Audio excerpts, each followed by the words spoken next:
آیا تاسو کله فکر کړی چې یو جګړه ځپلی افغانستان څنګه کولی شي پر پاکستان اقتصادي زلزله راولي؟ پاکستان ولې د افغانستان د بدیلو لارو له نوم اخیستلو هم ویره لري؟ ولې د افغانستان اوبه باید وړیا پاکستان ته لاړې شي؟ پاکستان به څه وکړي که هند او افغانستان د اوبو په مدیریت کې متحد شي؟ ولې چابهار بندر پاکستان ته تر بم خطرناک ښکاري؟ ولې پاکستان تل زموږ پر اختلافاتو پانګونه کړې؟ آیا دا ممکنه ده چې یوازې 15 پرېکړې هغه هیواد له سخت بحران سره مخ کړي چې 40 کاله یې پر افغانستان استخباراتي جګړه وچلوله؟ آیا افغانستان کولی شي بې له جګړې بې له مرمۍ پاکستان ته تر ټولو ستره ماتې ورکړي؟ هو، دا یوازې یو خوب نه دی بلکې یو حقیقت دی. که افغانستان دا 15 پرېکړې تطبیق کړي، پاکستان به نه یوازې اقتصادي بلکې سیاسي ماتې هم وخوري. تاسو به حیران شئ چې دا 15 کارونه څه دي او ولې پاکستان نه غواړي افغانان دا 15 حقیقتونه وپېژني. نو که تاسې هم غواړئ چې په دې پوه شئ چې دا کومې 15 سترې پرېکړې دي چې افغانستان یې باید ترسره کړي، نو تر پایه راسره ملتیا وکړئ.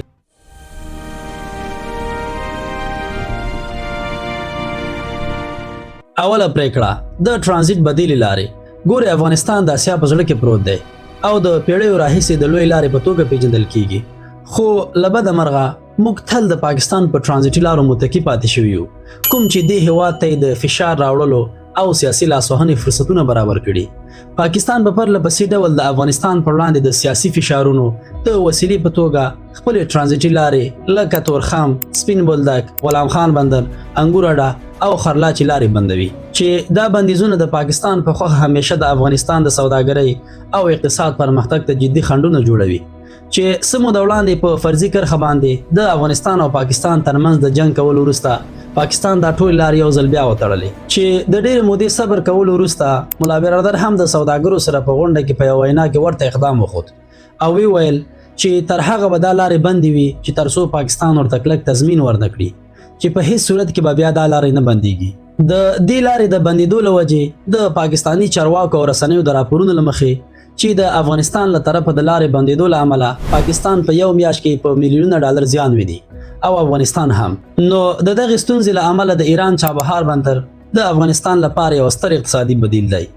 د دې بندر له لارې هند ته او له هغه ځایه نړۍ ته مستقیم لاسرسی موندل د پاکستان پر ټرانزیټي لارو تکیه په بشپړه توګه له منځه وړي. همدارنګه مرکزي اسیا هیوادونو ته مستقیمې لارې لکه د ازبکستان، تاجکستان او ترکمنستان په ګډون د مرکزي اسیا هیوادونو سره د نوو ټرانزیټي لارو او اورګاډي کرښو پراختیا د افغانستان لپاره نه یوازې سوداګریز فرصتونه زیاتوي بلکې پاکستان له خپل پخواني رول څخه هم محروموي. د دې ترڅنګ د بدیلو لارو پراختیا سره به پاکستان ټرانزیټي عایدات له لاسه ورکړي. پاکستان هر کال د افغانستان له ټرانزیټ څخه په میلیونونه عاید ترلاسه کوي. د دې عایداتو لاسه ورکول به د پاکستان اقتصاد ته سخته ضربه ورکړي. همداراز د ټرانزیټي لارو کنټرول د پاکستان لپاره تل د سیمه ییز نفوذ یوه مهمه وسیله وه. د بدیلو لارو په پراختیا سره به دا نفوذ په جدي توګه کم شي. د بدیلو لارو پراختیا سره به افغانستان خپل سوداګریز بازارونه نورو هیوادونو ته پراخ کړي، چې پاکستان به د خپل تر ټولو لوی ګاونډي بازار له لاسه ورکړي، هغه بازار چې د پاکستان لپاره د ډالرو د راټولولو لوی مرکز و. خو دا یوازې بدیلې لارې نه دي، دا د پاکستان د فشار د سیاست پای دی. دوهمه پرېکړه د اوبو بشپړ مدیریت، یعنې د بندونو جوړونه. آیا تاسو پوهیږئ چې افغانستان د سیمې یو له غني اوبو سرچینو څخه دی، خو له بده مرغه کلونه د دې اوبو زیاته برخه زموږ ګاونډیانو ته وړیا تلله. د کونړ، کابل، هلمند، امو او نورو لویو سیندونو اوبه داسې روانې دي لکه چې بې مالکه وي. خو اوس د افغانستان د اوبو مدیریت اوسنی او راتلونکي پلانونه په ځانګړې توګه د کونړ او کابل سیندونو پر سر د بندونو جوړول د پاکستان لپاره د خوبونو پای دی. پاکستان دا مهال د چترال سیند اوبه د سوات په شمول خپلو کرنیزو سیمو ته اړوي. خو که افغانستان د کونړ پر سیند بندونه جوړ کړي، د کابل سیند د اوبو په کچه کې به تر ټولو زیاته اندازه کمښت راشي، چې په مستقیم ډول د پاکستان پر کرنه، برېښنا، تولید او د اوبو پر نورو اړتیاو منفي اغیز کوي. پاکستان د خپلو کرنیزو ځمکو اوبو ته ډېره اړتیا لري. د سیندونو د اوبو کمیدل به د دې هېواد کرنیز سکتور سخت زیانمن کړي، چې پایله به یې د خوړو کمښت او د میلیونونو کروندګرو بېروزګاري وي. همداراز د پاکستان ډېر هایډرو الکتریکي بندونه پر همدغو سیندونو ولاړ دي. د اوبو کمښت به د برېښنا تولید کم کړي، چې په پایله کې به اقتصادي فعالیتونه سخت زیانمن شي او د برېښنا له بحران سره به مخ شي. خو خوشبختانه د رسنیزو راپورونو له مخې په افغانستان کې چې د پانګوالو د دې بندونو په جوړولو کې خپله علاقه ښودلې ده. د چین په مرسته د داسې لویو پروژو پلي کول به افغانستان د په سلګونه میلیونه ډالر عاید راوړي او له بلې خوا به پاکستان د یو ستر اوبو بحران او داخلي شخړو سره مخ کړي خو په زړه پورې دا ده چې هند هم د افغانستان سره د اوبو د مدیریت په برخه کې د همکارۍ لپاره چمتووالی ښودلی کوم چې د پاکستان اندېښنې نورې هم زیاتې کړي دي خو پوښتنه دا ده چې پاکستان به څنګه د اوبو له بحران سره مقابله وکړي په داسې حال کې چې هند او افغانستان د اوبو مدیریت په برخه کې نږدې کیږي آیا پاکستان به نور هم له اقتصادي پلوه کمزوری شي او کنه درېیمه پرېکړه اقتصادي ځان بسیاینه د افغانستان د منابعو څخه ګټه اخیستنه او پر پاکستاني تکیه له منځه وړل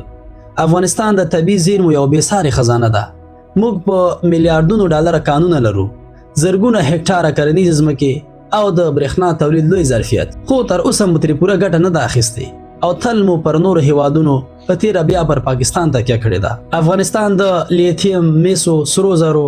اوسپنې او نورو قیمتي منرالونو بډایه زیرمې لري د راپورونو له مخې د لیتیم زیرمې په نړۍ کې یو له تر ټولو لویو منابعو څخه دي چې کولی شي افغانستان د موټرو د بیټرۍ په برخه کې یو مهم لوبغاړی کړي د دې کانونو سم استخراج او پروسس کولی شي په میلیارډونو ډالر عاید تولید کړي همداراز د افغانستان کرنیزه ځمکه د نړۍ له یو له تر ټولو حاصلخیزو ځمکو څخه ده د اوبو د مدیریت په سمون او عصري کرنیزو میتودونو په پلي کولو سره افغانستان کولی شي د خوړو په برخه کې بشپړه ځان بسیاینه ترلاسه کړي او حتی محصولات نور هیوادونو ته صادر کړي د دې ترڅنګ د کونړ او کابل پر سیندونو د بندونو په جوړولو سره افغانستان به نه یوازې د خپلو کورنیو اړتیاو لپاره کافي برېښنا تولید کړي بلکې د برېښنا په صادرولو سره به هم لوی عاید ترلاسه کړي د افغانستان اقتصادي ځان بسیاینه به د پاکستان پر وړاندې د اقتصادي فشارونو د کمولو تر ټولو غوره لاره وي که افغانستان خپلې اړتیاوې پخپله پوره کړي پاکستان به د لارې بندولو یا نورو اقتصادي فشارونو له لارې ونشي کولی چې افغانستان ته زیان ورسوي کله چې افغانستان له اقتصادي پلوه پر ځان بسیا شي پاکستان به یو ستر سوداګریز مارکیټ او د ټرانزیټ لوی عاید له لاسه ورکړي پاکستان اقتصاد چې لا د مخه له بحران سره مخ دی د افغانستان له اقتصادي خپلواکۍ سره به نور هم کمزوری شي اقتصادي خپلواکي د سیاسي خپلواکۍ اساس دی کله چې افغانستان پر پاکستان له اقتصادي پلوه تکیه ونه کړي د پاکستان د سیاسي لاسوهنو او فشارونو مخه به ونیول شي څلورمه پرېکړه نړیوالې اړیکې او توازن پاکستان تل هڅه کړې چې د افغانستان نړیوالې اړیکې محدودې کړي او افغانستان د خپل ستراتیژیک مرکز په توګه وساتي خو که افغانستان د سیمې او نړۍ له سترو قدرتونو سره قوي اړیکې ټینګې کړي پاکستان به څه وکړي ګوره هند سره د افغانستان اړیکې په تاریخي ډول پیاوړې وې په دې وروستیو کې د هند لخوا په افغانستان کې د زیربنایي پروژو په ځانګړې توګه د اوبو او برېښنا په برخه کې پانګونه د پاکستان جدي اندېښنې راپارولې دي د چابهار بندر له لارې د هند او افغانستان د نښلولو پلان هم د پاکستان لپاره یو ستر سیاسي ګواښ دی د ایران سره د افغانستان اړیکې په ځانګړې توګه د چابهار بندر د پراختیا او د تیلو د وارداتو په برخه کې د پاکستان سیمه‌ییز نفوذ کموي